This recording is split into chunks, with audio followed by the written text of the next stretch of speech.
देखिए ये आपका एक्सरसाइज ट्रिग्नोमेट्री का एक्सरसाइज का 8.3 का 3 क्वेश्चन है। If tan 2a is equal to this where 2a is an acute angle, okay, acute angle, find the value of a. Okay, तो देखिए इसमें हम इसको क्या लिख सकते हैं, हम हमने अभी थोड़ी देर पहले बताया था, यानी इससे पहले वाली इसमें कि 90 minus 2a is equal to किसके हो जाएगा, आपका tan 2a के हो जाएगा ना।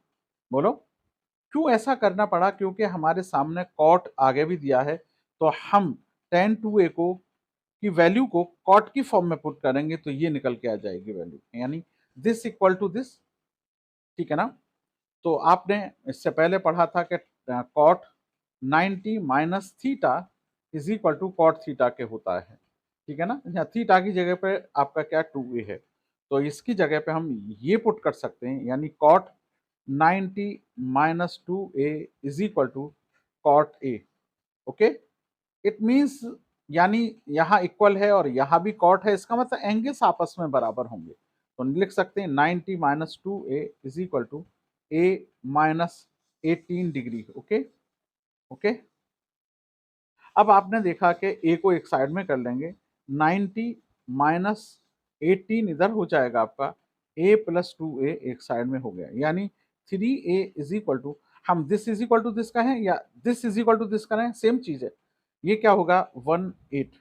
It means a is equal to divide by 3, you will get the value of a 36, यानी 36 डिग्री आ जाएगा, ए की वैल्यू हमारी 36 डिग्री आ गई।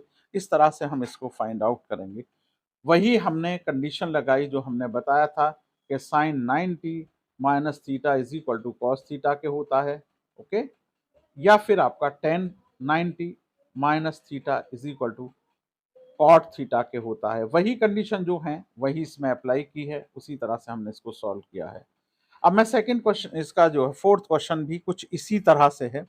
इन्होंने इफ टेन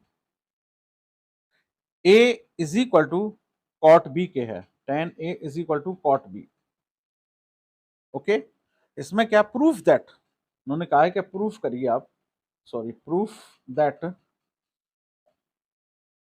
करना है आपको, A plus B is equal to 90 degree, ये प्रूफ करके दिखाना है आपको। ओके, तो देखना इसमें क्या है, हम वही चीज मैं दोबारा से पुट कर रहा हूं कि cot 90 minus A is equal to ten A के इक्वल हो सकता है, तो हम लिख सकते हैं जब ये और ये दोनों इक्वल हैं तो हम इसकी जगह पे ये लिख सकते हैं ना, तो लिखिए cot 90 minus A is equal to cot A. Okay, cot A लिख सकते हैं। अब देखना जब कॉट यहाँ भी कॉट है, यहाँ भी कॉट है, तो आपने देखा कि ये इसके बराबर हो जाएगा, यहाँ इक्वल का निशान है, इसमें 90 minus A is equal to B के हो जाएगा। It means 90 is equal to, इधर आके ये पॉजिटिव हो जाएगा और दोनों पॉजिटिव हो जाएंगे।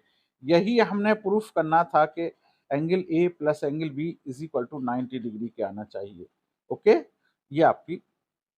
ये आपका प्रूफ हो गया, बहुत आसान है, लेकिन वही फॉर्मूला लग रहा है जो हमने बताया कि कॉट का टेन से क्या रिलेशन है, जो यह हमने बताया था कि या आपका टेन लिखिए या यहाँ कॉट लिखिए, वही आपका रिलेशन निकल के आया कि कॉट यानी टेन इज इक्वल टू किसके होगा, टेन 90 माइनस थीटा कॉट के बराबर होगा, या कॉट 90 माइनस थीटा या ए बराबर टेन ए के होगा। वही कंडीशन लगी हैं, बार बार जो हमें वो कंडीशन बताई हैं उन्हीं को हमें अप्लाई करना सीख रहे हैं कि आइंदा किस तरह से इसको अप्लाई कर सकें, ठीक है ना। अच्छा, इसमें एक फोर्थ क्वेश्चन और है, सॉरी फिफ्थ है, फोर्थ तो हो गया, ये फिफ्थ है बेटा। इन्होंने कहा if sec 4a is equal to cosec a minus 20 degree. Okay, where, इन्होंने कहा है जहां, वेयर मीन्स जहां 4a is an acute angle, यानी 4a एक 90 डिग्री से कम एंगल है, एक्यूट का मतलब find the value of A, find the value of A की वैल्यू चाहिए हमें। तो वही चीज देखिए, यहाँ कंडीशन वही लग रही है। मैं इससे पहले बता चुका हूं कि आपका cosec 90 minus A is equal to किसके होगा, सेक ए के बराबर होगा। यानी ये लिखें या ये लिखें, दोनों बराबर हैं। तो यहाँ इसके बदले में क्या लिख सकते हैं हम, सेक ए के बदले में हम लिख सकते हैं cosec 90 minus 4a is equal to किसके आ जाएगा आपका, सेक ए की जगह पे 4a है आपका, ठीक है ना। यहाँ हमने लिखा था cosec 90 minus A is equal to sec A के, यहाँ आपका क्या चीज है, 90 minus 4a is equal to cosec 4a के इक्वल हो गया। It means this equal to this, यानी ये दोनों आपस में बराबर हैं, तो इसका मतलब ये दोनों भी बराबर हैं। आप इसकी जगह पे ये लिख सकते हैं, तो यहाँ लिख सकते हैं आप cosec 90 minus 4a is equal to, ये किसके इक्वल है, ये भी आपका कोसेक a माइनस 20 के इक्वल है। इट मीन्स जब ये भी कोसेक है, यहाँ भी कोसेक है, यहाँ इक्वल है, इसका मतलब एंगल भी इक्वल होंगे। एंगल को हम बराबर लिख सकते हैं, यानी इक्वल पुट करेंगे। अब इधर ले लिया आपको, देखिए एक तो एल्जेब्राइक एक्सप्रेशंस है ए, और ये आपका न्यूमेरल्स है। तो न्यूमेरल्स को हम एक तरफ कर लेते हैं, तो इधर आके ये नेगेटिव था, इधर आके पॉजिटिव होगा, ये नेगेटिव था, इधर आके पॉजिटिव होकर ये 5 होगा। आप लिख सकते हैं A is equal to 1 upon this, यानी अपॉन 5 से इसको डिवाइड करेंगे तो ए की वैल्यू 2 आ जाएगी, यानी 5 2 जा 10, फिर एक बचेगा 5 2 जा 10, यानी ए की वैल्यू 22 डिग्री मानिए, जो भी है डिग्री है, ठीक है ना। ये इस तरह से आपकी एक क्वेश्चन सॉल्व हो गया, ठीक है ना। इसका मेरा ख्याल है कि आगे 6 क्वेश्चन भी है। क्वेश्चन नंबर 6 है, क्वेश्चन नंबर 6 है आपका एक्सरसाइज 8.3 का। इसमें मैं इसको इसके बराबर प्रूफ करना है। इन्होंने कहा है angle A B and C interior angle of triangle A B सी।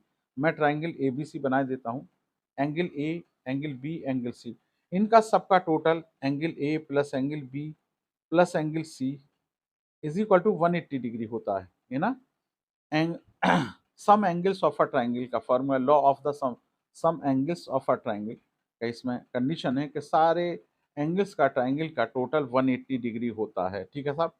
अब इसमें कंडीशन दे रखी है, ये दोनों साइड, एक साइड में ये अकेला जाए, हम लिख सकते हैं B plus C is equal to 180 minus A. यहाँ तक मेरा ख्याल है आपको कोई प्रॉब्लम नहीं है। अगर मैं दोनों को 2 से डिवाइड कर दूं, इसमें भी कोई प्रॉब्लम नहीं है। हम किसी भी इक्वेशन को किसी भी नंबर से डिवाइड कर सकते हैं, मल्टीप्लाई कर सकते हैं, फाइनली इस पर कोई फर्क नहीं पड़ता है। देखो इससे काट देंगे वही चीज आ जाएगी हमारी, ठीक है ना। अब हमने क्या किया कि दोनों साइड में हमने साइन से, क्योंकि हमें साइन ये चाहिए, तो हमने क्या किया, sine B plus C upon 2 लिख दिया। यहां भी हमने सेम रेशो पुट कर दिया अपॉन 2। तो यहां तक आपको मेरा ख्याल है कि कोई प्रॉब्लम नहीं है। अब देखिए मैं इसको सेपरेट कर देता हूं, इस तरह से भी लिख सकते हैं ना इसको, angle upon 2 is equal to sine 180 upon 2 minus A by 2। Okay, इसको कैंसिल करेंगे 90 आ जाएगा, sine A plus C upon 2 is equal to sine 90 minus A by 2। Okay, यहाँ तक कोई प्रॉब्लम नहीं। अब मैंने अभी थोड़ी देर पहले इससे पहले वाले इससे पहले वाले क्वेश्चन में बताया भी था कि साइन, या उससे पहले वाली जो इक्वेशन, सॉरी मैं वीडियो है उसमें भी बताया है आपके लिए कि 90 माइनस थीटा बराबर किसके होता है, कॉस थीटा के होता है। तो थीटा की जगह पे ए बाई 2 है, तो आप आसानी से लिख सकते हैं इसको, तो एज इट इज लिखा रहने देना, इससे तो कुछ करना ही नहीं है। 1/2 ये आ जाएगा कॉस ए बाई 2। यही तो प्रूफ करना था हमने, यही प्रूफ करना था कि दिस इक्वल टू दिस, ये दिस इक्वल टू दिस हमने प्रूफ कर दिया, ठीक है ना। अच्छा एक और है इसमें कंडीशन, इन्होंने जो 7th क्वेश्चन है उसको भी बता देते हैं। इन्होंने कहा है कि 7 express sine 63 express sine 67 plus cos 75 degree. Okay, अब देखना इन्होंने कहा in term of the trigonometric ratio, कहा in term of trigonometric ratio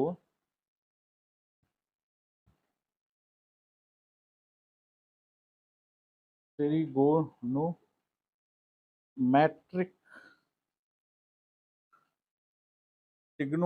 ratio